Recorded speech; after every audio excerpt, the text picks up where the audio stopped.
amigos, bem-vindos a mais um podcast Papo Sem Fronteira. Eu e meu amigo Rodrigo Clausen estamos aqui para contar mais uma história, mais um pouquinho de informação até vocês para tentarmos mitigar assuntos relacionados à governança, à logística, à segurança, ou seja, tudo aquilo que pode ajudar você a melhorar as suas operações. Eu sou Jair Moura e agradeço por estar junto com vocês com mais um programa Papo Sem Fronteira, junto com meu amigo Rodrigo Clausen. Bem-vindo, Rodrigo. Obrigado, Jair. Obrigado por estarem conosco nesse mais esse podcast. E hoje nós temos uma fera aí, né? Na área de governança que vai nos trazer um aprendizado, eu acho que único para o momento.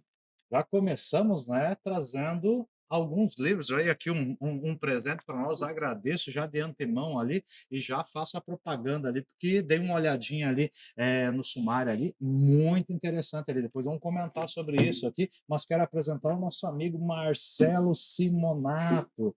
Grande Marcelo, diretor aí do Board Academy, né? E que também quero aprofundar o assunto ali no decorrer da nossa conversa, o Board Academy também ali, mas primeiramente aí quero dar as boas-vindas, agradecer aí por estar nos privilegiando aí com o seu conhecimento dentro do nosso Papo Sem Fronteira. Obrigado pela presença. Muito obrigado, Jair, Rodrigo, pelo convite. É uma honra para mim estar aqui com vocês. E a vocês que estão nos assistindo também, espero que seja um papo proveitoso, sem fronteiras, mente aberta, para trazer um conteúdo de qualidade para cada um de vocês. Estou aqui à disposição. Que beleza, que ótimo. E aqui realmente o tempo é muito curto e as perguntas às vezes são bem delicadas, com respostas bastante complexas, né? Então, para a gente não perder tempo, já entramos aí. Queria que tu me contasse um pouquinho de onde é que saiu o Marcelo, né? Quer dizer, o Marcelo, hoje, um diretor da Board Academy, que é uma estrutura fenomenal, ali está trazendo inúmeras novas lideranças aí para o mercado, segmento aí de conselheiros aí. Me fala um pouquinho da história do Marcelo e onde é que juntou a Board Academy nisso. Muito bom. Eu costumo dizer o seguinte: eu não pinto o cabelo ainda, tá? O Rodrigo, olha lá, o Rodrigo já está ali grisalho. Eu não pinto o cabelo, mas eu já trabalho há 32 anos. Então, depois façam as contas aí. Comecei lá garoto como office boy na antiga Fujifilm máquinas de costura, máquinas fotográficas, e tracei uma carreira de office boy até chegar a CFO, diretor administrativo financeiro, passando por grandes empresas, especialmente multinacionais. Nesse trajeto, obviamente, faculdade, pós-graduação, tive a oportunidade de estudar fora também, morei nos Estados Unidos durante o período, e em determinado momento da minha carreira, quando eu já tinha então atingido o nível executivo, eu acho que talvez muitas pessoas passem por isso em algum momento da sua trajetória, vem aquela palavrinha tão bonita hoje em dia que as pessoas falam, mas tão importante: propósito. O que me trouxe até aqui, status, dinheiro, ganhar bem, adquirir isso, aquilo, viajar, eu já tinha feito. E agora, o que vem depois? A vida é muito mais do que isso, né? Quando a gente está na escola, a gente aprende sobre a pirâmide de Maslow, das necessidades básicas, e você vai atingindo. E não que eu me tornei milionário, mas todas aquelas minhas necessidades ou desejos de garoto, eu consegui. E chega num momento da vida que você fala, tá, mas e agora? E foi nesse momento que eu comecei a olhar para o mercado do conhecimento. No mercado do conhecimento, você pode ser desde um professor, um escritor, um palestrante, um mentor, um coach, enfim, são várias formas de você transmitir conhecimento. E eu escolhi algumas delas, seja da escrita, através dos livros, das palestras, como também do trabalho como conselheiro. Foi então que eu me formei e comecei a atuar como conselheiro empresarial, ajudando outras empresas, empresas familiares, empresas pequenas, médias, startups, terceiro setor, a também se desenvolverem, assim como as grandes empresas das quais eu trabalhei nesses últimos 30 e poucos anos. Muito bom, tu já me roubou os ganchos ali que eu tinha ali de propósito, isso, aquilo que eu normalmente uso no meio, tu já me largou já de Você cara, né? falou que Muito bom, né? Muito bom, muito bacana esse teu comentário, né? Porque é exatamente a minha mesma visão, né? Ou seja, conquistar não é tão difícil hoje, né? O pessoal diz, nossa, bons tempos era o tempo dos meus avós, que sobrava dinheiro. Sobrava dinheiro porque não tinha conta, né? Não tinha internet, não tinha água, não tinha luz, não tinha nada para pagar. e Aí cada geração teve as suas dificuldades e as suas facilidades. Nós exatamente. temos que viver essa de acordo com o que ela nos provê hoje e tirar os melhores resultados dela. para quem está à busca desse crescimento, à busca dessa evolução, o momento está muito propício. Agora tem que correr atrás, ela não vem sozinha, né? Então temos um momento também delicado aí de se pensar aí com esses youtubers, jogadores, pessoas que ganham muito dinheiro, muita fama muito rápido, que isso é fácil e é para todo mundo, isso é uma exceção, né? Ou seja, a grande maioria vai ter que estudar, vai ter que trabalhar, vai ter que correr atrás para conseguir. E isso é baseado sempre na visão do propósito, né? Se você Com não tiver certeza. uma visão a longo prazo de onde é que você quer chegar, mas principalmente não só financeiramente, né, mas como pessoa, dificilmente conseguimos atingir esse resultado, né? Mas que bom essa tua entrega já de imediato ali. Você tocou num ponto interessante sobre o estudar, e acredito que vocês e quem está nos assistindo já deve ter ouvido isso de alguém, que as pessoas hoje conseguem ganhar dinheiro sem estudar, sem ter uma faculdade. Para que faculdade? 4 anos, 5 anos, a faculdade não entrega mais. É verdade. As faculdades hoje, com todo respeito, porque são meus clientes e amigos, as faculdades têm um grande desafio hoje de continuarem sendo atrativas para o jovem Se e modernizar. entregando um conteúdo que, ao terminar a formação, aquele aluno vai sair um profissional atualizado, né? Então, a modernização é muito importante, especialmente no que diz respeito ao nível aí, ensino médio e faculdade. Isso não significa que nós podemos deixar de estudar. O estudar pode ser de uma faculdade, 4, 5 anos, mas pode ser aqui, você que está nos assistindo aqui. Se você está com um caderno aí tomando nota de insights, pílulas sobre o que a gente vai conversar aí, aqui, isso é um estudo. Então a forma de estudar mudou. Você pode estudar através de um podcast, através de um vídeo no YouTube, através de uma frase que você vê no para-choque de um caminhão. Tudo, desde que você coloque profundidade e intencionalidade naquilo que você está observando, te traz uma reflexão. E a reflexão leva a um aprendizado sempre. Que você agregue, né, valor àquilo que você está vivendo. Eu acho que a Colocar em prática, porque não adianta só estudar, estudar e fica sempre só aqui no conceitual. Eu acho que é por isso que você falou dessa transformação da universidade, porque a universidade está muito na base ainda, né? O conhecimento profundo de toda a literatura. E o mundo vive um momento que assim, o que é verdadeiro hoje não é verdadeiro amanhã. Né? Como conecta essa base, que é essencial, né? Para você ter, né, os alicerces têm que ser fortes, mas que ela não tome todo o tempo da universidade e que, ao mesmo tempo, ela consiga trazer isso para um processo evolutivo de atualização, né? Dadas os condicionantes, né? Que o mercado nos impõe de mutação, né? O segredo está em você trabalhar isso de forma brilhante, a necessidade de hoje que não é de amanhã e depois da manhã é totalmente diferente e conseguir agregar valor em tudo isso. E se usa muito o termo hoje, em inglês, né? Com perdão aqui para. Eu não gosto muito de ficar usando termos técnicos ou em inglês, mas é um termo bastante difundido que é o tal do lifelong learning. Então, uma vida contínua ou uma vida inteira de aprendizagem. E é isso que a gente precisa fazer. Então, estamos os três aqui, certamente os três estão estudando alguma coisa no momento, estão lendo alguma coisa, estão buscando se desenvolver, porque a gente não pode ficar para trás. O conhecimento, segundo um amigo meu, Eduardo Gomes, ele é provisório e incompleto. Ou seja, aquilo que eu sabia até hoje, amanhã talvez já não vale mais. Eu preciso continuar estudando, evoluindo no meu conhecimento e especialmente colocando ele em prática. E é esse o objetivo do Papo Sem Fronteiras. Então, é justamente trazer essa vivência, né? Vivência de anos de experiência, de participar desse processo de transformação, nós, aí, eu com cabelos brancos, né? Esse processo de transformação e adaptar todo esse conjunto de novas realidades. Isso é o Papo Sem Fronteiras, é trazer conteúdo de qualidade, né? Já é a nossa proposta, e sim, e brilhantemente explanado por você agora, a gente vê que cada vez mais nós estamos no caminho certo de trazer conhecimento para você, que é nosso telespectador, né? O internauta aí, de coisas atuais. E não só atuais, daquilo que é altamente difundido na mídia, né? Mas daquilo que tem como base, né? De tracionar as coisas, de propiciar momentos diferentes. Vocês estão aqui prestando um serviço social, um serviço à sociedade através da entrega de conteúdos, seja através desse podcast, e eu sei que vocês têm toda uma gama de programações, né, de iniciativas para levar conteúdo à população. A gente vive num momento, isso talvez deveria ser sempre, nas gerações anteriores, mas hoje, especialmente, a gente não pode contar com o governo.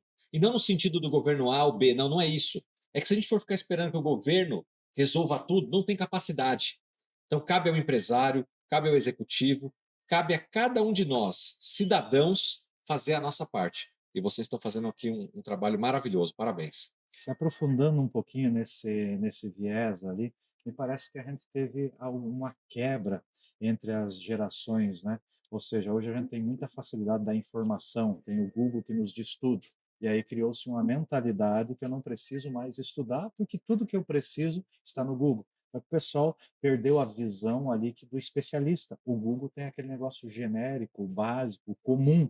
E o cara bem-sucedido é aquele que vai um pouquinho além, né? Só que acho que nós somos os culpados, né? Porque a visão ficou aquela: eu não quero que o meu filho sofra o que eu sofri. Então agora tu vai receber a roupa passadinha, os cadernos já em cima da cama, vai lá acordar o filho, leva na escola, traz na escola, e você só tem que estudar. Aí chega a pessoa ali com 24, 25 anos, se forma. Agora, filho, te vira. Agora vai, casa, agora monta a tua casa cara, algum momento se perdeu que o cara não sabe fritar um ovo, o cara não sabe de onde é que sai o dinheiro, a menina recebeu tudo de bandejada e espera que o marido seja igual o pai dela, que faça a mesma coisa. Então, em algum momento, a gente se perdeu, incluindo o nível superior, principalmente, né? De tipo, eu estudava para até da quinta série, mais ou menos, ali do fundamental, ali, era para aprender a ler e escrever. Aí tu ia até o nono ano ali, que tinha a visão ali das técnicas, né, as fórmulas. Já o ensino médio, que era o antigo segundo grau, já tinha a visão de te formar para uma profissão. Então tinha o ensino técnico em contabilidade, isso, aquilo. E quem tinha o viés ali para dar aula, isso, aquilo, aí você ia para o vestibular. Hoje parece que os caras estão 10 anos tentando escrever direito, ficam mais 2 ou 3 anos para passar no vestibular, escolhe o vestibular que normalmente é aquele que ele acha que tem capacidade de passar e não o que ele gosta, e aí termina a faculdade para ele descobrir que não era aquilo e começar do zero novamente, né? Eu não sei em que momento que a gente se perdeu, mas parece que há falhas dentro do processo ali. O que tu enxerga para a gente falar para o nosso internauta, que é principalmente o pessoal, essa nova geração ali, quais seriam os caminhos ali que não é parar de estudar, que não é abandonar o conhecimento, que a internet não traz tudo. O que a gente poderia dar de lição para eles? Muito bem, muito bem. Você falando aí, eu lembrei de um outro amigo, eu gosto de citar e honrar amigos, escritores, né? Eu tenho uma prateleira repleta de livros autografados de grandes amigos escritores do Brasil e de fora. E um deles é o Ricardo Piovan. Ricardo Piovan diz que os pais são os culpados sem culpa. E esses pais somos nós três, vocês aí que estão nos assistindo, especialmente a geração X. Nós somos filhos de baby boomers. Somos filhos nascidos da Segunda Guerra Mundial, que viam no trabalho algo super relevante, né? Foram muito autoritários conosco, de certa forma, severos. E quando nós constituímos as nossas famílias, a geração X, a gente falou: eu vou ser mais brando com meu filho. Eu apanhava, eu não vou bater. E não tem nada errado com isso. Só que a gente errou a mão, porque a gente acabou sendo muito permissivo. E a gente criou uma geração seguinte, que hoje é chamada de millennials, nascidos ali na troca de 1999 para 2000, né? E são as faixas etárias, mas são os millennials, a geração Y, que foi uma geração que teve muita coisa de mão beijada pelos pais. Só que essa geração Y, que hoje tem aí seus 30 anos, eles são os donos, eles são os diretores, eles são os executivos das empresas. E isso é um problema, porque eles foram talvez mal educados, entre aspas, pelos seus pais da geração X, né? E o que eles estão fazendo agora com a próxima geração Z, e alguns que estão demorando mais para se casar e vão ter filhos da geração Alpha, está começando a nascer agora já a geração Beta, né? Então é um processo que ele vem se corroendo ao longo do tempo, ao passo que você vê hoje uma criança de 3, 4 aninhos gritando com o pai, com a mãe, dando ordem. Isso seria inimaginável eu e você fazer com nossos pais, você concorda? Então, a sociedade está caminhando por uma situação que é complicado. E a gente vê isso depois refletido no trabalho. Porque essa criança vai se tornar um adolescente rebelde E algum dia ela vai ter que trabalhar. Eu não sei se ela vai trabalhar como eu, que comecei com 14, ou vai trabalhar lá com 25, depois da faculdade, até se encontrar, e com 30 anos, mas vai ser Um choque um muito grande, né? adulto que não sabe obedecer regras, Não é tem limite. insubordinado, não tem limites, porque não começou em casa. A educação não é na escola, a educação não é na empresa. Ela começa no berço, é em casa, por pais e mães. Então a gente Basicamente se precisa. confunde ali educação com o respeito, né, porque quando você perdeu o respeito com pai e mãe, você não respeita o professor, você não respeita o Autoridade policial política, e você não policial, respeita daí o teu chefe também, e nunca vai dar certo não vai dar uma certo. sociedade assim, né. Eu percebo e vejo sinais de que as novas gerações elas podem ser resgatadas. Existe, digamos que um hiato de uma geração que se perdeu, que é muito difícil corrigir, mas hoje, por exemplo, tem empresas que estão preferindo contratar jovens e moldá-los do que uma geração que já está viciada e que não quer mudar.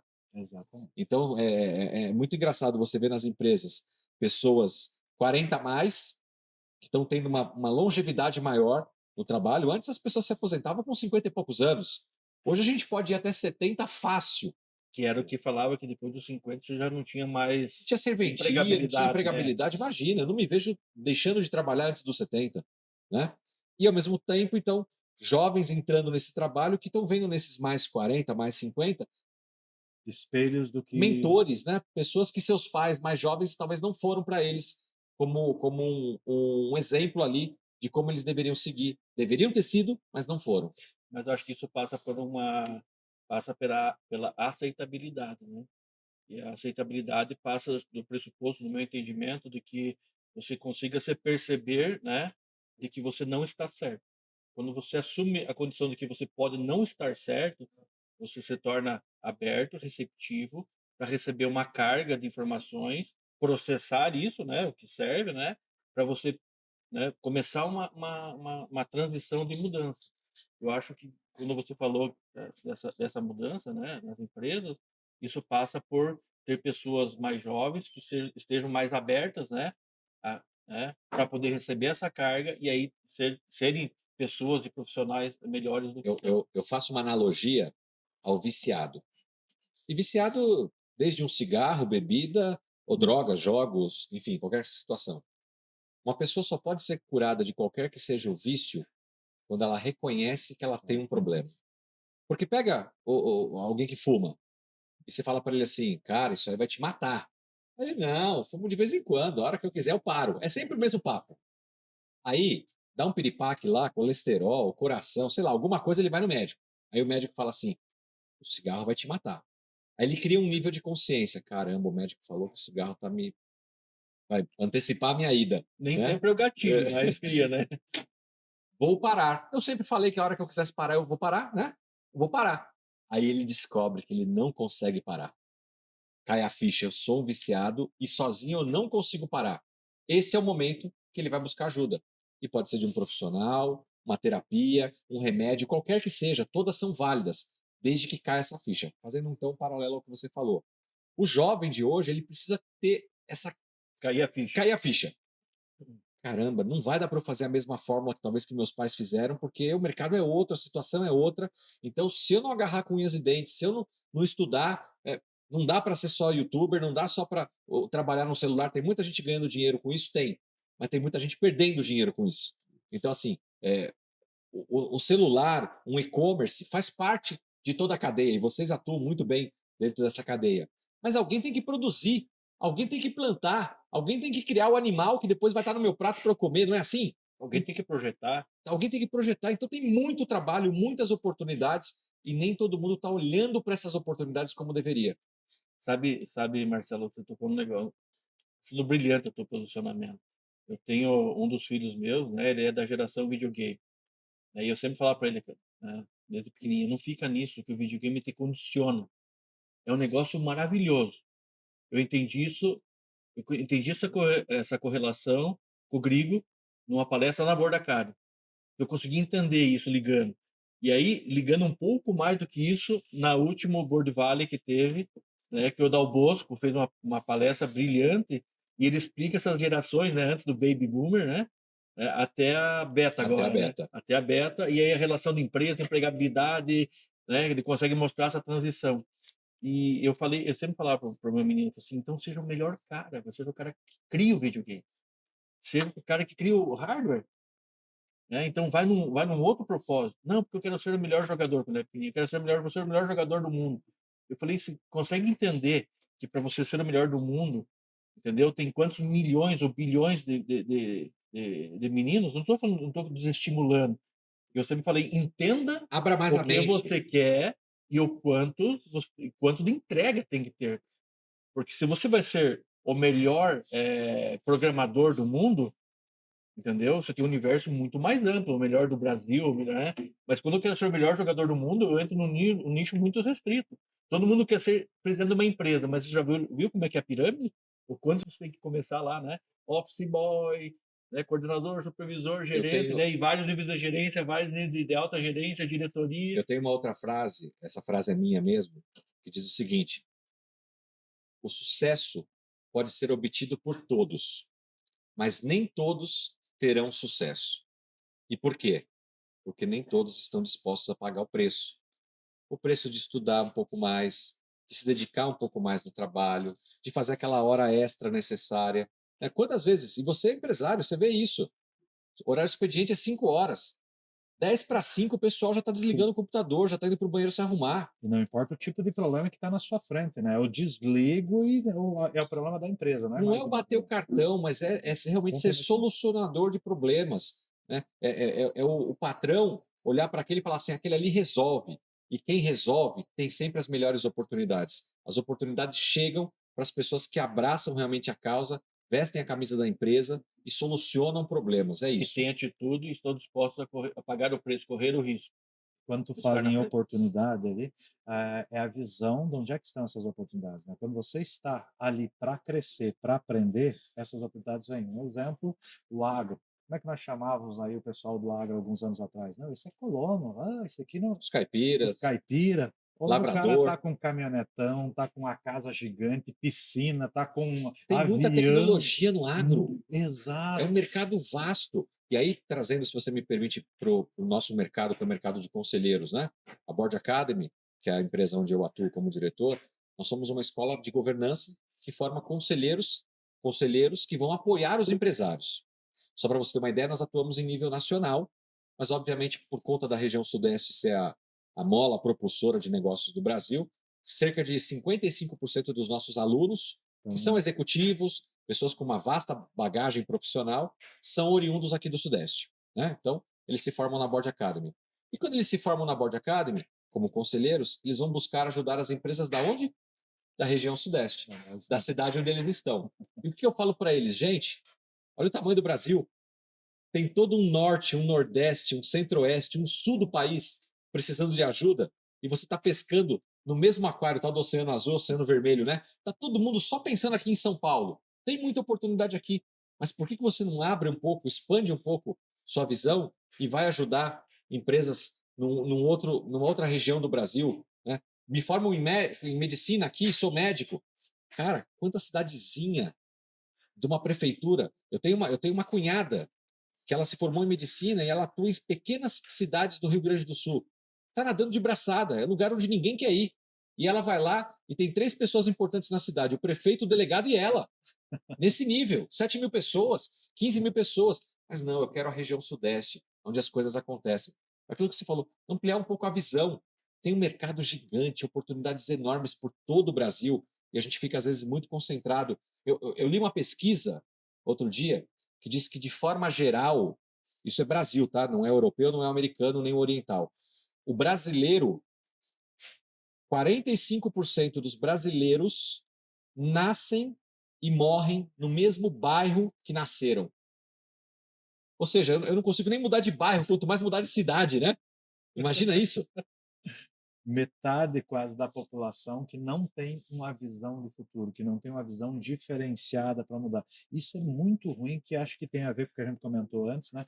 Porque se você não tem um grande volume de pessoas pensando em fazer diferente, em crescer, você não tem uma revolução, uma evolução de geração, né? Então, tá exatamente o que está acontecendo hoje. Nós temos muita tecnologia nova surgindo, mas a nível intelectual, nós travamos no tempo, né? Existe um paradoxo hoje no Brasil, quando você pega as estatísticas de nível de desemprego, né? Eu confesso para você que hoje eu não sei, de cabeça eu não lembro em qual nível nós estamos. Mas você tem de um lado um monte de gente desempregada, mas do outro você tem um monte de vaga de emprego. Como é que Sim, essas né? coisas não se cruzam? Porque os desempregados não estão capacitados, não estão buscando se preparar para essas posições. Gente, tem muito emprego disponível. Só a minha empresa, tem mais de 50 vagas e não consegue achar pessoas para trabalhar. Como pode isso? Ter gente desempregada e não acha um trabalho. Talvez o que está faltando para você é se capacitar, olhar para onde você não está olhando hoje e usufruir disso, né, de todo esse Brasil, sair do seu bairro, do seu comodismo, dessa carreira que te trouxe até aqui, que talvez não vai te levar mais adiante. Com 14 anos eu era um exímio datilógrafo. Para que serve isso hoje? Tem gente que é ou foi exímio em alguma coisa e está buscando um emprego que não existe mais, uma carreira, Isso. uma função que a automação, a inteligência artificial, a robotização já consumiu. Né? Imagina um caixa de banco, não tem mais. Você tinha lá 20 caixas de banco, hoje você tem um e olhe lá para atender aquele senhorzinho que ainda não consegue Não operar virou. pelo celular ou pela internet, não é isso? Então, Exatamente. as profissões mudam ao longo do tempo. Papo, Perfeito, estamos eu, aqui com um papo muito bacana e já passamos o nosso tempo aí do primeiro intervalo, mas o assunto é tão bacana que vamos seguir em cima dessa linha, né? Até daqui a pouquinho. Paramos aí para o primeiro intervalo.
Voltamos aqui com o nosso Papo Sem Fronteira para o nosso segundo bloco. A conversa está muito bacana. Primeiro bloco, ultrapassamos muito o nosso tempo ali, né? E vamos já direto aí a perguntas aí bem delicadas novamente. Vamos falar de um assunto ali que para mim, é um dos pontos chaves ali dentro da governança, dentro da sucessão, principalmente ali. Quando fala sucessão, não só os filhos, principalmente os filhos, né? Mas se você tem uma estrutura montada ali para ter o negócio continuar vivo, independente da estrutura familiar, né?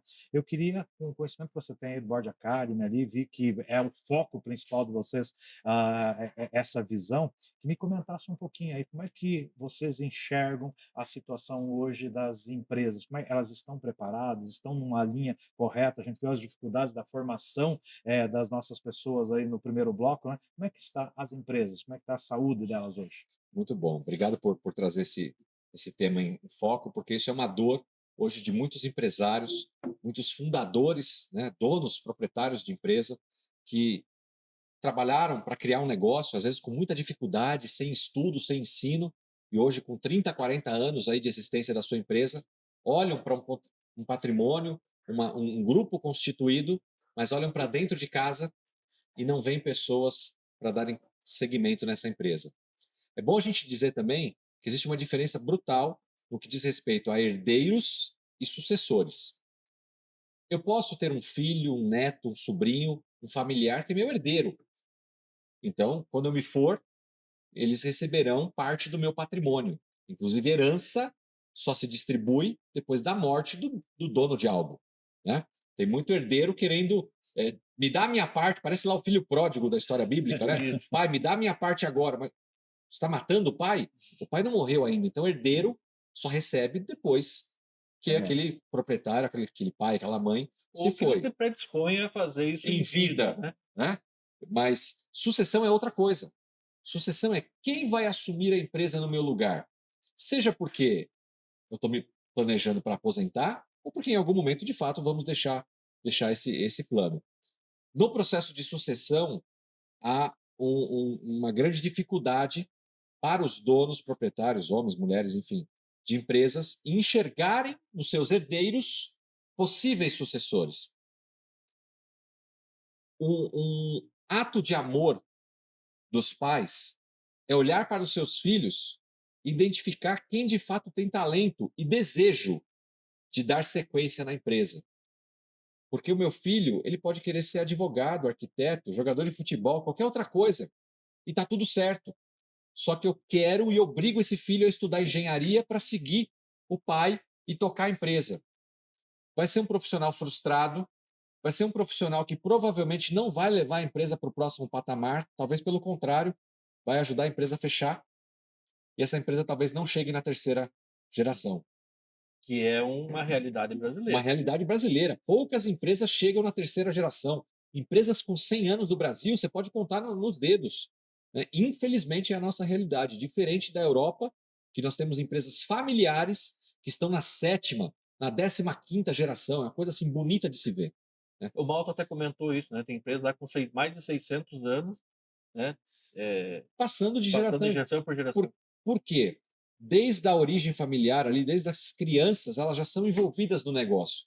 Você é pai, você é mãe, dono de uma empresa, quer que seus filhos amanhã te sucedam? Não pense em mandar ele para a empresa só depois que ele voltar da Europa, dos Estados Unidos formado. Ele tem que viver a experiência da empresa desde criança.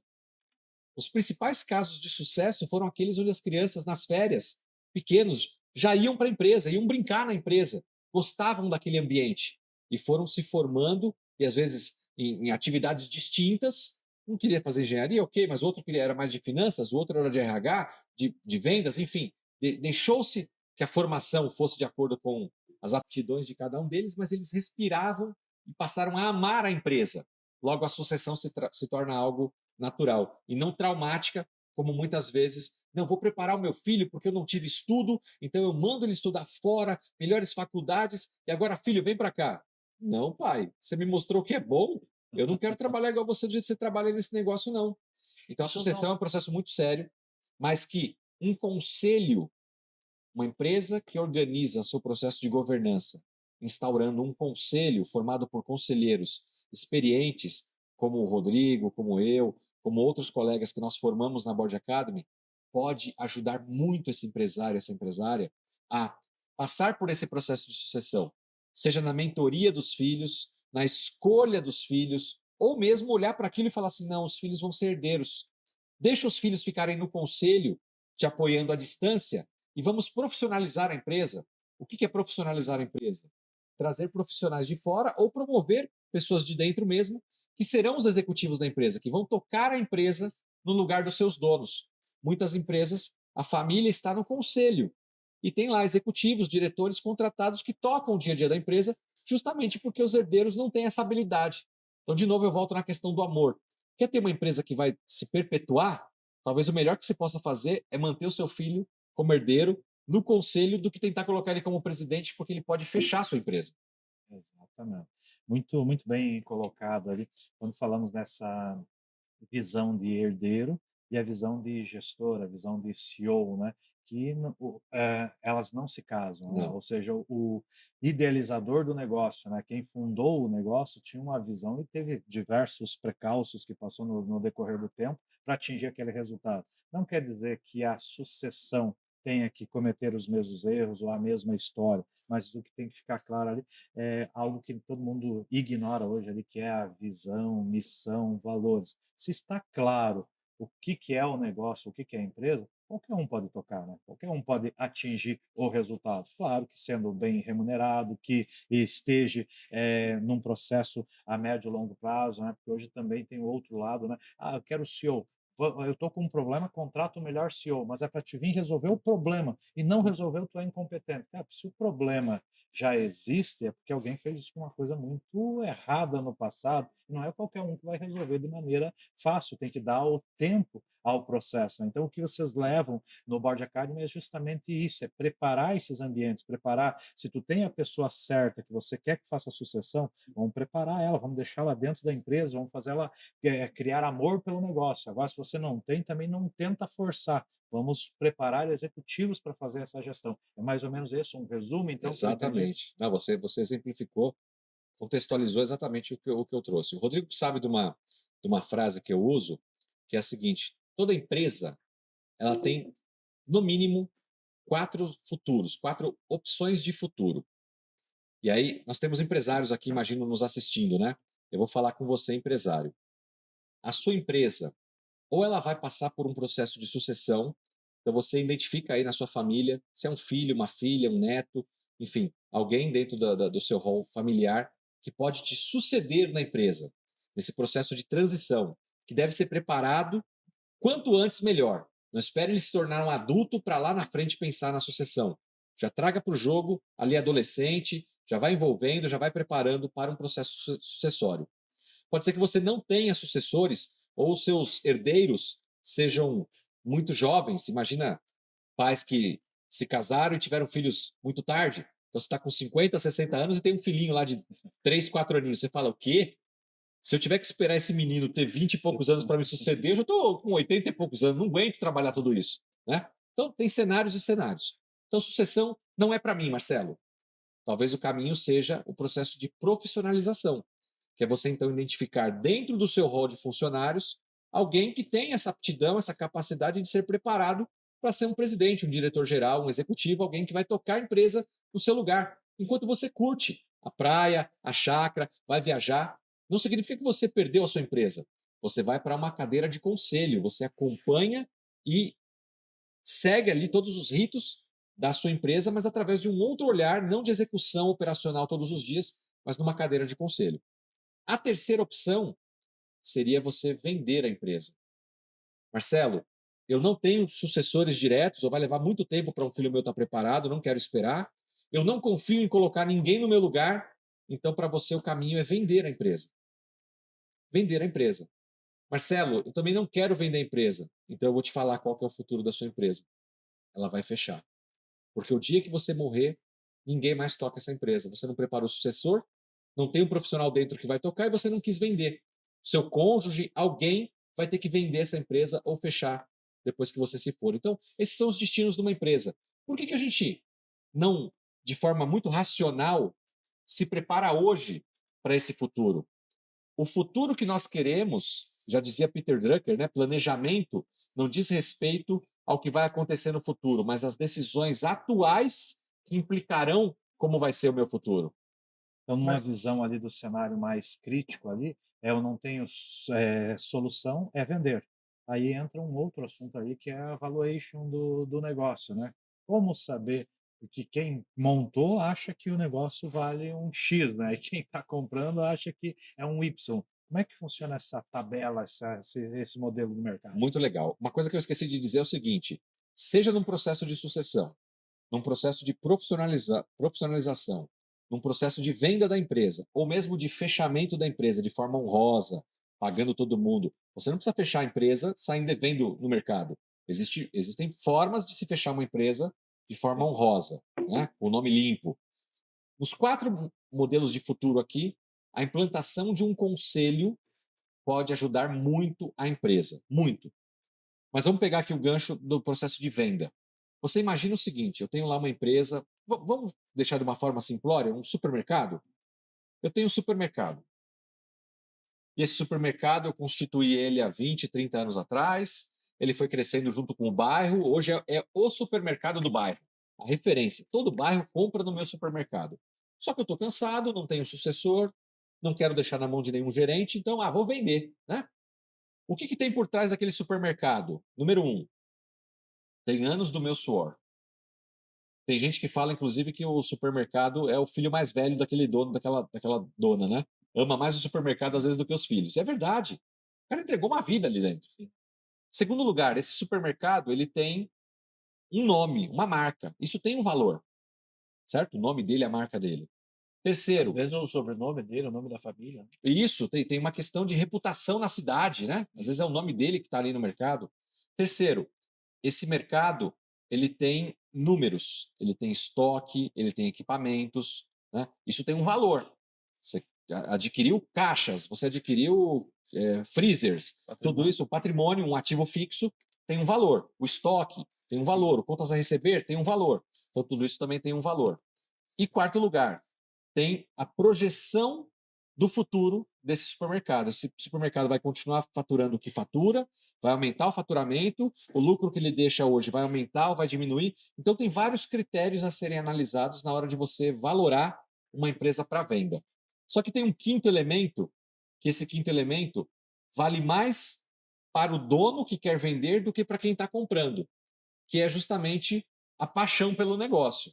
Eu vou comprar o seu negócio, cara, desculpa, eu vou olhar os números, eu vou olhar a situação da empresa no mercado, eu vou olhar qual que é a projeção dela para o futuro. Agora, Marca, agora, o quanto você ama ou não, isso aí para mim, na minha precificação, não vale nada.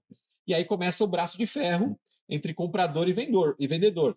Porque eu acho que a minha empresa vale 100 milhões e você fala, não, mas tecnicamente eu estou olhando aqui todos os indicadores e ela vale 70. E aí, entre os 70 e os 100, esses 30 milhões fica ali um braço de ferro, né? Quem vai ceder para um lado, vai ceder para o outro. E muitas vezes não sai um negócio por causa desse quinto elemento, que é o amor do dono pelo seu próprio negócio.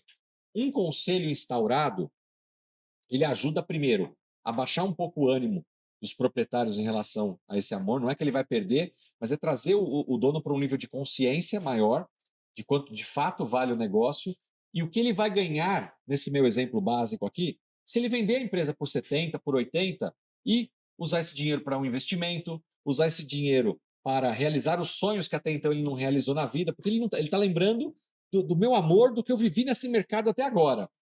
Mas e o que eu posso viver daqui para frente com esses 70 e 80 milhões? Ele está esquecendo disso. Então, esse nível de consciência, o conselho vai trazer para ele. O conselho também vai ajudar na negociação. Opa, não é 70 não. Pode não ser o 100 que a gente quer, mas eu vou ajudar o empresário a chegar mais perto do 100 possível. Né? O conselho faz isso. Se você tratar abertamente o assunto também no conselho, você já chega a um consenso num número mais parecido, né? Porque o grande problema está cair de supetão do dia para a noite. Olha, vieram me oferecer aqui. O cara quer oferecer os 50. Não, 50. Eu acho que vale 100. Agora, se você já está avaliando o teu faturamento, os teus investimentos, os teus capitais, reunião a reunião, como é que está o meu crescimento? Você mesmo já sabe qual é o valor real, né? Já é discutido isso no próprio conselho. Eu vou dar um exemplo aqui para quem está nos assistindo. Se for o seu caso, você estiver pensando em vender a sua empresa, depois você entra em contato com o pessoal aqui para a gente poder fazer contato e poder te ajudar. O empresário me procurou e ele falou para mim assim, Marcelo, meu herdeiro tem 2 anos de idade, eu estou com 43, eu não vou esperar ele estar apto para assumir a empresa no meu lugar daqui 20 e poucos anos. Eu me conheço, isso também é legal, porque uma autorreflexão, eu me conheço, eu não vou conseguir deixar isso na mão do funcionário, tocando a empresa e eu lá em casa, não vai dar certo. Então eu decidi que eu vou vender a empresa. Eu falei, legal, e como eu posso te ajudar? Não, eu quero vender a empresa agora. Eu falei, agora? Ele falei, tá, e quanto você quer na empresa? Eu acho que ela vale 100 milhões. Eu falei, tá, mas como que você acha isso? Não, porque eu não tenho dívida, estou faturando 60 milhões por ano, a empresa é lucrativa, a 100 milhões eu vendo. Eu falei, tá, mas não tem nada técnico. Eu preciso de algo técnico para dizer se esses 100 milhões é isso mesmo ou não. Se é mais do que 100 ou menos do que 100 ou é o Exatamente. 100? Quando eu fui olhar os números dele, em primeiro lugar, ele não tinha balanço auditado. Eu já começava por aqui. Como é que alguém vai comprar na sua empresa com números que não podem ser considerados oficiais? Você tem uma contabilidade externa ainda, você não tem nem contabilidade interna. É uma contabilidade externa. Será que os números, de fato, são auditáveis? A gente precisa auditar esses números. Para dar, inclusive, tranquilidade para quem está comprando de que aqueles números são reais. Né? Mas com os números que você tem aqui, imaginando que eles sejam reais, eu fiz lá uma projeção de fluxo de caixa, enfim, trouxe a valor presente e tal. E eu falei para ele assim, olha, eu preciso que você me dê 2 anos e R$ 1 milhão para eu vender a sua empresa por, em vez de 100 milhões, 130. Ele falou assim, você está me cobrando 1 milhão? É uma consultoria? Eu falei, não, não é para mim. Eu preciso de um budget, de um orçamento de 1 milhão para investir na sua empresa durante 2 anos, porque em 2 anos nós vamos fazer 2 coisas. Nós vamos instaurar um conselho, onde eu vou trazer profissionais especializados para que a gente possa ajudar a sua empresa a resolver todos os esqueletos que estão aí dentro guardados em 2 anos, deixar a empresa um brinco em 2 anos. Nós vamos contratar uma empresa de auditoria externa para que você tenha, no mínimo, este ano e o próximo ano auditados, e aí sim, quando nós estivermos com um nível de governança na sua empresa, conselho instaurado, balanço auditado, a gente vai a mercado e a gente pode oferecer, tecnicamente falando, a sua empresa por um valor muito maior do que esse. Então, eu preciso que você tenha paciência de 2 anos e nos dê esse 1 milhão de orçamento para investir. Só que você, em vez de 100 milhões, que você acha que vai conseguir, que eu acho que você não consegue, lá na frente, tecnicamente falando, eu digo para você que a sua empresa vai valer 130 milhões. E ele aceitou. 2025 é o nosso primeiro ano, nosso projeto é de 2 anos, para a gente, no final de 2026, colocar essa empresa à venda. Então, isso pode acontecer com você também. Às vezes, no calor da emoção, eu vou vender de qualquer jeito. Faça um planejamento, o passo a passo, implemente um bom processo de governança na sua empresa. Toda empresa que tem um conselho instaurado, um balanço auditado, boas práticas de governança, não tem segredo, Jair. Essa empresa vale mais. Você já viu aquela história do cara que tem um sítio? Diz que sítio você tem 2 alegrias, né? Quando você compra e quando você vende. Isso. Aí o cara tem um sítio, comprou, a primeira alegria já foi, e agora ele está com aquela dor de cabeça, eu vou vender o sítio. E aí ele coloca um anúncio no jornal, lá na revista, venda o sítio, nascente de água, o sol não sei o quê, plantação, tal. Ele faz um belo texto. Quando ele acaba de ler, ele fala, meu Deus, esse sítio é maravilhoso, não vou mais vender. Não vou mais vender. Né? A empresa é igual. Talvez esse dono que queira vender a empresa, depois de fazer tudo isso que eu estou falando, ele olha para a empresa e fala, cara, esse meu negócio é maravilhoso, o que eu vou vender? Está tão organizado que agora eu consigo tirar férias, eu consigo deixar alguém no meu lugar, eu organizei a empresa, esses caras do conselho me ajudaram. É isso que um conselho faz pelo empresário. Coloca a empresa no trilho, dá longevidade a ela, perpetuidade, melhora dinheiro no bolso, que é o que o acionista, o dono quer, receber os seus dividendos, não ter dor de cabeça, poder curtir a vida. Um conselho pode fazer isso por ela. Que lição, hein, pessoal? Acho que esses últimos minutos aqui é os 5 anos de faculdade de administração ali que a gente lançou na mesa agora, hein? Muito bom, mas vamos para mais um intervalinho aí, hein? Daqui a pouquinho o papo continua. Até daqui a pouco.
Fala galera, voltamos então para o terceiro e último bloco desse papo muito descontraído, muito bacana que estamos tendo aqui com o Marcelo e que com toda certeza está trazendo aí muito conhecimento aí para os nossos internautas, né? Nós vamos voltar um pouquinho no assunto anterior e eu queria comentar uma situação que é entre o conhecimento técnico especializado, mas o conhecimento de chão de fábrica, as diferenças que a gente tem hoje, né? Então você comentou ali que tem que levar o teu filho dentro do teu negócio, tem que dar amor àquilo que está fazendo. Mas não ao contrário disso, não, leva ele, vamos fazer uma faculdade em Harvard, em Oxford, e você tem que voltar PhD em X coisa, e o cara realmente volta muito bom, tecnicamente falando, ali que ele tem a técnica para fazer os cálculos numéricos, para tomar as ações, mas não tem informação nenhuma da base de como funciona o processo, onde é que estão os erros, onde é que estão as dificuldades.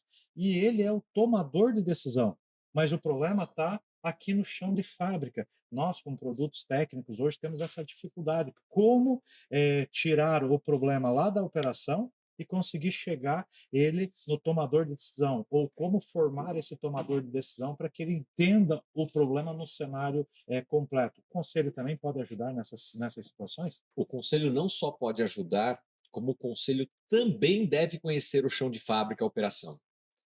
As pessoas olham às vezes para um conselho, eu quero desmistificar aqui uma coisa. Ah, eu vou implementar um conselho na minha empresa e os caras vão mandar em mim. Não, o conselho é contratado pelo dono da empresa, pelo proprietário, para apoiá-lo. E esse conselho, que é formado por pessoas, homens, mulheres, conselheiros, eles têm bagagens e experiências distintas. Um pode vir de finanças, o outro industrial, RH, vendas, enfim. De acordo com a dor, com a necessidade do empresário, ele monta um conselho formado por conselheiros que tenham especialidades das mais diversas possíveis. Só que, mesmo eles tendo uma boa bagagem de outras empresas, da sua carreira, nada como conhecer o negócio em que ele vai atuar como conselheiro. Então, sempre a nossa recomendação para qualquer conselho que se forma numa empresa é: desce no chão de fábrica, conheça a operação. Porque depois, quando eu estou aqui na reunião de conselho, né, e trazem um assunto, eu fui lá olhar, eu entendi o que é aquele problema. Fazendo um paralelo aqui, quando a gente fala de sucessor, de preparação de filhos, é a mesma coisa. Eu não estou dizendo que o filho, se tiver condição de estudar em Harvard, vai aprender muito, fazer a faculdade, a especialização, tem que fazer. Mas não é chegar na empresa e sentar, como é que é no ônibus, sentar na janelinha, né? Não. Se formou lá fora, entrou na empresa como trainee e agora já é presidente. Tem que ter um período de conhecimento de todos os setores da empresa. Isso, para mim, de aprendizado do negócio. É fundamental. Então, não é nenhum nem outro. Eu não posso colocar meu filho também lá no chão de fábrica, ele vai começar lá varrendo, com todo orgulho, como eu fiz, e um dia vai chegar aqui, vai levar muito tempo. Então, se eu puder fazer paralelamente também a formação técnica dele, os estudos dele, mas ele conhecer toda a operação da empresa para se preparar, as duas coisas se encontram e certamente eu terei um sucessor, um profissional ali muito mais gabaritado para poder ajudar nesse processo de sucessão, ou mesmo que continue ali com o pai, com a mãe como dono, mas atuando num nível gerencial, supervisão de um departamento que ele goste mais, enfim, e as coisas vão acontecendo. Numa empresa, tira a questão de sucessão, numa empresa que tem essa dificuldade da informação do chão de fábrica chegar no topo, a gente está falando aqui de comunicação. Vocês sabiam que os dois maiores problemas enfrentados por qualquer empresa são comunicação, seja a falta de comunicação ou ruído na comunicação, e o outro, liderança, gestores mal preparados. Se você fizer qualquer pesquisa de clima, estes dois temas sempre serão apontados pelos colaboradores. Meu líder é tóxico, meu líder não sabe o que a gente faz, meu líder não fala comigo, a informação lá do presidente nunca chegou aqui embaixo, então eu não sei para onde eu vou. As empresas precisam tratar isso com seriedade. E tudo começa onde? Com a liderança. A liderança tem a responsabilidade de fazer a informação chegar lá embaixo e retornar. Então, tem empresas que têm apenas 1, 2 elos de liderança. Então, é a operação, o supervisor e já o dono. Outras têm 5, 6 estruturas: diretor, presidente, vice-presidente, gerente, encarregado, supervisor. Meu Deus do céu, né? Até tem o chefe da moça que limpa o chão. Então, fica muito difícil. Quanto mais divisões hierárquicas você tiver na empresa, mais possibilidades do tal do telefone sem fio acontecer e a informação chegar truncada entre as partes. As empresas precisam cuidar disso. Deveria ter quase que um departamento, alguém responsável por esse mapeamento para solucionar o problema de comunicação? A base é a governança, né? Governança especialista aí, o nosso amigo Rodrigo, né? O que você fala disso? Marcelo, eu queria que você contextualizasse, que eu acho que é muito importante. Nós temos aqui como clientes vários embarcadores de grande porte, empresas de referência mundial, dentre elas, uma delas é a maior empresa do mundo na área de proteína animal, mas nós também temos o outro lado, que é o transportador que trabalha para essa empresa, né, nesse processo A dessa cadeia cadeia toda, né? logística, né? E esse transportador, às vezes, tem 5, tem 10 caminhões, tem 20, tem 1.000, 2.000 caminhões. E normalmente um transportador, pegando pelo nosso viés aqui, né, eu sei que tem várias empresas também com a mesma característica. Ele foi um motorista de caminhão, que é o cara visionário, o cara que aposta, comprou o segundo caminhão no da mulher, o terceiro do filho, no quinto caminhão ele já saiu meio para ficou meio de motorista reserva, lá no 10º caminhão ele tem a empresa de transporte dele. E aí nesse período, eu acho que esse é um dos problemas do empresário brasileiro, ele tem vários altos e baixos. E entre os altos e baixos, ele sempre conseguiu superar o vale. Eu acho que esse é o grande problema da gestão moderna e da gestão como um todo ao longo dos anos, né. Como eu sempre superei o vale, eu sempre vou superar o vale. Eu sempre dei jeito, eu sempre consegui, né. E eu vejo que muitas empresas familiares, principalmente de pequeno porte, ele tomado dessa certeza, né, ele não procura, conhecimento especializado. E você acha que falou muito bem, né, que pode ser por um conselho de administração, né, mas pode ser por um conselho consultivo, né. De trazer um profissional que conhece muito mais do que ele sobre finanças, muito mais do que ele sobre, logística, muito mais do que ele sobre, tributário, dentre outros, que agreguem, né, talvez por um período de tempo, talvez por mais tempo, né, mas que tragam esse conhecimento e qualidade, né, para que ele consiga, dentro desse processo, inclusive de sucessão, que você falou muito bem aí no módulo anterior, né, que ele consiga ver a empresa dele, né, e ver os meandros técnicos, matemáticos, de que às vezes ele tem a impressão de que tem um negócio extremamente difícil na mão dele, mas ele não consegue ver as oportunidades de ganho, né. Explica para nós como é que funciona isso, como é que a board consegue ajudar, como é que o conselho consegue ajudar esses empresários, porque eu acho que isso é muito importante, para desmistificar, aquilo que você falou, né, "Ah, vai trazer alguém para mandar em mim, que não vai deixar eu tomar decisão e etcétera". Conta um pouco para nós como é que funciona isso. Ah, você falando aí, eu tô lembrando de uma história, e você usou o exemplo do transporte, me permita usar o de um posto de gasolina. Por favor. A analogia talvez seja a mesma. Alguém que começou a trabalhar lá 40 anos atrás como frentista, por algum motivo virou gerente ou chefe dos outros frentistas, por algum motivo conseguiu comprar do patrão que estava indo embora de volta para Portugal, para Espanha, e queria se desfazer do posto e vendeu parcelado para ele. Tem umas histórias assim no Brasil, né? Cheio de histórias Cheio de assim. histórias assim. E com muita luta, sacrifício, esse ex-frentista se tornou dono de um posto de gasolina. Ao longo dos anos, ele conseguiu montar mais um, mais outro, e hoje ele tem lá 3, 4 postos de gasolina. Trabalha ele, trabalha 2 filhos, o cunhado, né? Um vizinho, enfim, estão tocando ali um negócio, um pequeno negócio, mas que o posto de gasolina roda bastante dinheiro, né? E ele olha para o negócio dele e fala assim: pô, mas meu negócio é muito pequeno, eu não sou uma linha como a Shell, como a Ipiranga, como a BR, né? Qualquer outra grande distribuidora aí. É, eu não tenho condição de contratar aqui um diretor, colocar um cara aqui para ganhar quanto? 30, 50 mil reais por mês? Bom, nem eu estou tirando isso por mês de Prolabore, né? Então, é a cabeça do empresário. Mas aí eu te pergunto, Rodrigo, Jair, ele não tem condição hoje de contratar um diretor nesse nível salarial que um diretor normalmente recebe. Mas e se ele contratasse um conselheiro que recebe infinitamente menos do que isso, mas ele poderia trazer um conselheiro que, por exemplo, foi ou é um diretor da Shell, da Ipiranga, alguém que tem experiência no mercado dele em grandes empresas e que pode ir lá atuar como conselheiro e ajudar aquela pequena rede de postos dele a melhorar prazo de pagamento, a melhorar outros produtos que ele não está vendendo lá hoje. Talvez ele rode combustível ali, só que onde ele deveria estar ganhando dinheiro era na troca de óleo. Ou na conveniência. Implementar uma loja de conveniência que ele não tem na rede de postos dele. Então, quando você olha as possibilidades a cabeça de quem está olhando de fora e traz novidades, traz o que está acontecendo lá fora para um pequeno negócio, o investimento nesse conselho ou nesse conselheiro, ele é irrisório perto das oportunidades de alavancagem de negócio que pode se trazer É para porque uma ele pode empresa. ser provisório, né? Ou seja, você faz pelo tempo que Por um o tempo, de acordo problema com se aquela dor. Primeiro que assim, conselheiro não é um emprego, é um trabalho realmente de um contrato. Você pode ficar 1 ano, 2 anos, 3 anos, quantos anos quiser, né? E o dono da empresa é que vai avaliar. Está indo bem? Está me ajudando? Está trazendo resultado? Continua. Não está? Obrigado. Eu vou trazer um outro. A minha dor hoje é essa. Amanhã a minha dor é aquela outra. E troca-se conselheiros também de tempos em tempos. Eu trabalhei numa empresa onde nós contratamos um conselheiro especificamente para uma dor específica que nós tínhamos. A empresa faturava 160 milhões na época. Em 2 anos, ninguém me falou, eu estava lá. Em 2 anos, com a ajuda deste conselheiro, a empresa saiu de um faturamento de 160 milhões para 1,2 bilhão por ano.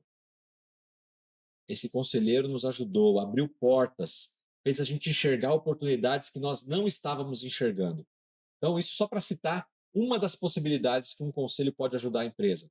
Nível de governança, mapeamento de riscos, reputação, marca da empresa, patentes. Gente, é tanta coisa que um dono de empresa às vezes está mergulhado no operacional e que não está olhando, e que vem pessoas de fora com um olhar não apaixonado, com um olhar. Eu costumo fazer uma analogia com o empresário está subindo a montanha. O conselheiro não está subindo a montanha, o conselheiro está de drone, olhando a montanha de cima. Está olhando 360 graus a montanha. Então, essa visão, ela é mais fresca para poder... Cara, por que seu óculos está aqui? Devia estar no seu rosto, você não enxerga direito? Putz, é mesmo, até esqueci. Coisa boba aqui que eu tô... Né? Tem Mas coisa que está na cara do empresário e o empresário não está vendo, porque ele está mergulhado na operação dele. E é que que o pessoas de empresário, fora podem olhar. é que o empresário conhece muito do negócio e o conselheiro conhece de negócio. Com Eu certeza. acho que essa possibilidade do conselheiro trabalhar, além do histórico profissional, é claro, né, de outras empresas, mas de trabalhar em vários negócios, né? Pega, por exemplo, você falou do Pulso, né? É porque ele dá consultoria para dar, ele é conselheiro de 10 redes de depósito. Ele tem visões totalmente diferentes. E a gente costuma Situações. falar que a, para o mesmo segmento, as fórmulas são totalmente diferentes. E é o mesmo, é posto, é combustível, abastece igualzinho. Só que a fórmula para cada empresa é totalmente diferente. Não tem uma forma que se adapte de forma. E o conselheiro acho que traz isso, não é? Mais ou menos isso ou não? Não, eu concordo plenamente com você e complementando nosso querido Faria Souza, inclusive um abraço, é o CEO da Board Academy, né, o fundador da empresa. Ele tem uma frase dele que diz o seguinte: não existem novos erros, existem novas pessoas cometendo os mesmos erros. Então, quando um conselheiro vai na empresa A, vai na B, vai na C, por mais que sejam negócios diferentes, histórias diferentes, a gente sempre vai ver um padrão de erro parecido. Não igual, porque igual, nem gêmeo é igual, né? Mas é muito semelhante. Então as pessoas estão cometendo os mesmos erros, só que são pessoas diferentes. Isso está na cultura da empresa. Está na cultura da empresa. Então, qual que é o papel do conselheiro moderno? Do conselheiro que vai ajudar de fato uma empresa? Ele é alguém que veio de uma especialização, no meu caso, uma carreira financeira, no caso do outro, uma carreira logística, industrial e assim por diante. Isso que nos trouxe até aqui. Mas para ser conselheiro, o que me trouxe até aqui, que é a minha especialização, não me serve somente. Eu preciso ser alguém mais generalista, que, como o Rodrigo disse, conhece de negócios. Eu não posso só falar de finanças numa empresa, eu tenho que saber falar da operação. Eu tenho que saber falar de um problema cultural, de um problema de comunicação, de um problema ambiental. Então, eu tenho que ter essa capacidade, essa multidisciplinaridade de falar de outros temas. E como diz o nosso querido Walter Longo, hoje o que manda é ser nexialista. O nexialista é alguém que é generalista, mas que sabe conectar os pontos. Como que um problema logístico que a gente está debatendo vai impactar em finanças, que vai no caixa, que vai pagar o dividendos para o acionista? Como que o problema do turnover das pessoas que estão pedindo demissão lá na empresa vai impactar no aumento ou na redução da receita de vendas da empresa? Que vai impactar no clima organizacional, que vai impactar na distribuição do PLR, que vai impactar na empresa não dar continuidade num plano de crescimento. Então, o ligar esses pontos é o conselheiro nexialista. É para aí que a gente tem que caminhar. As consequências das movimentações que muitas vezes são É um jogo de xadrez. excepcionais para uma área, mas as contrapartidas em outras áreas podem ser neutras, pode gerar resultado neutro ou negativo. Eu falo muito disso. Você falou agora há pouco sobre o ramo marítimo aí, as frotas, né, os navios. Tem uma outra frase do Farias também que é o seguinte: toda vez que a gente cria o navio, junto com ele vem a possibilidade do naufrágio. Então, toda vez que eu tenho uma ação visando algo, vamos olhar ao redor, porque vai gerar consequências. Ter criado o carro foi maravilhoso, mas existe o trânsito, existe o acidente de carro. Alguém pensou nisso? Então, qualquer coisa que a gente vai fazer, vamos olhar em volta quais são as consequências, porque não são só positivas, podem ter negativas. Vamos criar um novo produto. Talvez esse produto mate o seu outro produto. E eu posso matar esse outro produto, ou se eu perder esse produto aqui, é um concorrente que está entrando. Há um tempo atrás, existia uma história de uma certa empresa que fabricava fios elétricos. E ele fabricava os fios de alta tensão, mas também fabricava o fio elétrico residencial. O fio elétrico residencial, ele tinha prejuízo, mas era um prejuízo proposital. Ele vendia abaixo, mesmo o preço, para concorrer com distribuidores chineses, enfim, outros fornecedores locais. E por que isso? Porque se ele perdesse esse mercado do fio residencial, esses concorrentes cresceriam a ponto de invadir o mercado onde ele ganhava dinheiro, que era no fio de alta tensão. Isso é estratégico. É estratégico, é inteligência. De negócio. Então, ação leva a uma reação, a um resultado. O conselheiro ajuda a empresa a olhar esse todo, porque ele está no drone, ele não está subindo a montanha aqui olhando de baixo para cima. Então, que eu tiro de conclusão aí dessa conversa de vocês agora, que eu fiquei aqui só como ouvinte, né? Só aprendendo, aluno aqui, né? Que é necessário a gente ter uma reflexão interna como empresário aí, de quais são as nossas fraquezas, né? Ou seja, aonde a gente é bom. Olha, eu sou bom em tecnologia, sou bom em administrar, mas eu sou ruim em vender. Quer dizer, eu preciso o quê? Um conselheiro, alguém que eu traga dentro do meu time que traga essa deficiência, que traga essa visão de fora. Então, pelo que eu pude perceber, não é só você pensar que eu tenho que montar um conselho, eu tenho que avaliar qual é a empresa, onde é que eu quero, o que eu quero atingir, achar as pessoas certas para aquelas deficiências que dominam aquilo e aí sim tomar as melhores decisões em conjunto. É mais ou menos um resumo de como é que eu busco a solução, eu que estou procurando, onde é que eu procuro essa solução? A gente costuma dizer que na empresa, quando você promove alguém a um cargo de supervisão, gerência, diretoria, são cargos de confiança, né? O mercado chama isso de cargos de confiança. Uma posição como conselheiro é um cargo de extrema confiança. Está num outro nível. É alguém que fala com o empresário de igual para igual. Eu não sou subordinado, apesar de ser contratado pelo dono da empresa, mas eu não sou subordinado dele em relação a ter que pensar o que eu vou falar ou não.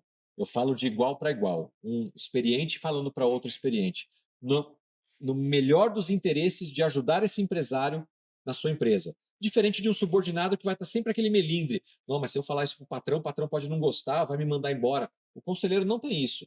Se eu tiver que falar uma verdade nua e crua para você, com educação, com respeito, eu falarei, porque é para o bem da sua empresa. Eu estou olhando coisas que talvez você não esteja olhando. O conselheiro não é a salvação da lavoura. Pode ser no exemplo que você trouxe, que o que você precisa como ponto de fraqueza ali é melhorar o seu time comercial. E não é o conselheiro que vai fazer a venda. O que está faltando para você são bons vendedores, é um gerente comercial, é um diretor, enfim, então a sua hierarquia. Mas se você não estiver enxergando isso e você tem um conselho instaurado, o conselho vai te desafiar. Olha, a nossa dor está sendo em vendas. Você precisa montar um time comercial ou trocar aquele diretor, aquele gerente que não está dando resultado. O conselho vai te dar essa orientação. Não vai lá fazer por você, mas vai te orientar em relação a isso. Então, o conselho ele consegue ter essa visão abrangente de ver como se fosse assim num carro, num motor, qual parafuso apertar, né? Qual aquele que afrouxar para ter o melhor motor ali funcionando na melhor rotação, na melhor condição. Perfeito. Nossa, o programa tá, se a gente continuasse a nossa conversa aqui, a gente tinha horas ali, tem assunto, né? Vamos Porque voltar. realmente é muito bacana, né? Mas como o tempo é curto, deixo aí, Rodrigo, para as tuas considerações finais aí, se quiser fazer alguma pergunta a mais aí. Eu quero agradecer o Marcelo, né? O Marcelo está com uma agenda bem enxuta aí para poder realizar e fez um esforço muito grande, e eu reconheço isso, tá? Primeiro pela amizade, segundo foi o meu mentor lá na Board Academy, no meu programa de formação de conselheiro, né? E é um amigo, né? E a amizade a gente honra, né? Você falou muito bem, né? Transcende, porque amigo é uma escolha, né? Aquilo que você passou para nós aqui, né? Essa pincelada do conselho, né? Para de certa forma abrir a visão do empresário, do executivo, né? De que forma que a gente pode ajudar, né? Como a gente pode ajudar. Eu acho que isso foi extremamente importante e vem à luz do nosso propósito do programa, né, Jair, que é trazer não conhecimento específico, né? No conhecimento específico tem o Ravex tal, que é só tecnologia, mas o conhecimento agregado, e esse conhecimento é um conhecimento necessário para qualquer negócio, não importa se é uma empresa de tecnologia, se é uma transportadora, se é um operador um frigorífico, né? Porque vem, isso transcende, né? Isso vai para outras áreas da empresa. Então, muito obrigado, obrigado pelo Jair, por estar abrindo esse espaço para nós, né? De a gente poder levar esse conhecimento num propósito de vida, né? Muito bem falado por você, e eu partilho disso, eu comungo disso, voltei para a área do ensino para dividir conhecimento daquilo que eu posso, né? Que eu agrego, né? E agradecer a Board Academy também por ter propiciado esse momento, né? O Farias, o Eduardo, o Rogério Rego e todo o time lá que eu particularmente tenho um apreço especial por todos lá.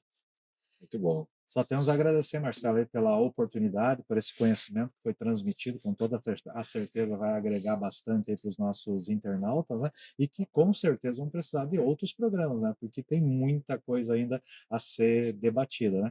Deixo para as tuas considerações finais. Bom, primeiro eu quero agradecer a vocês dois. O papo passou assim muito rápido, fluiu de uma forma muito gostosa. Espero ter contribuído também com os nossos telespectadores aqui, ouvintes.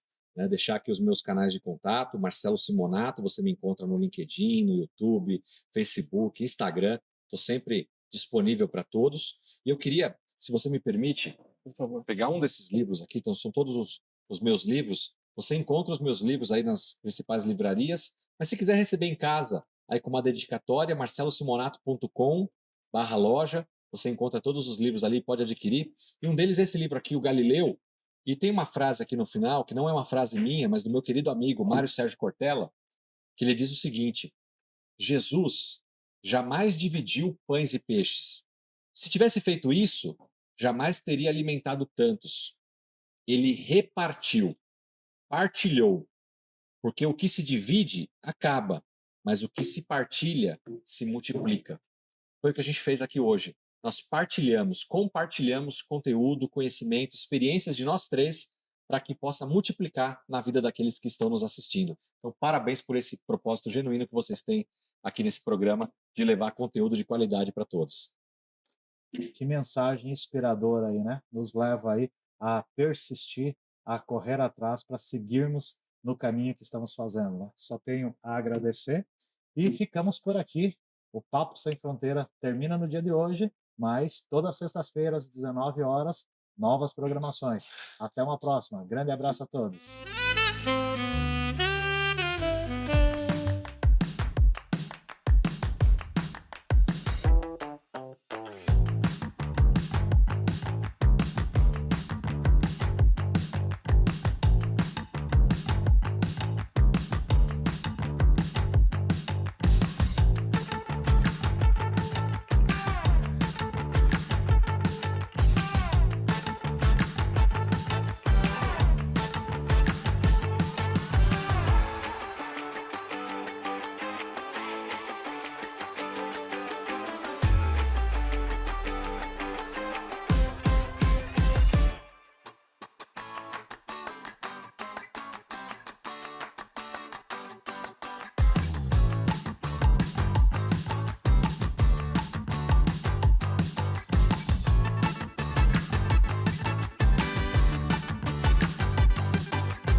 Tchau.